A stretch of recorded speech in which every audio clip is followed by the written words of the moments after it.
Hi అండి. మనకు వీటిని చూడగానే గుర్తొచ్చేది సంక్రాంతి పండగ. జెంట్స్‌కి అయితే పండగ అనేది వీటితోనే స్టార్ట్ అవుతుంది.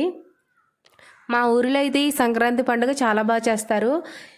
నాకెప్పుడూ వెళ్ళాలనిపిస్తుంది, కానీ నేను ఎప్పుడూ వెళ్ళలేదండి. మీరు ఎవరైనా వెళ్తే కనుక నాకు కామెంట్ చేయండి. ఇలాంటి చిన్న చిన్న ఆనందాలు భలే సంతోషాన్ని ఇస్తాయి కదా. వీటిని సంక్రాంతి ముందుగానే కొని వీటికి మంచి ఫీడింగ్ ఇస్తారండి. అదేంటో కానీ మనుషులమైన మనమే అంత జాగ్రత్త తీసుకోము. ఇలాంటి మరెన్నో వీడియోల కోసం సబ్స్క్రైబ్.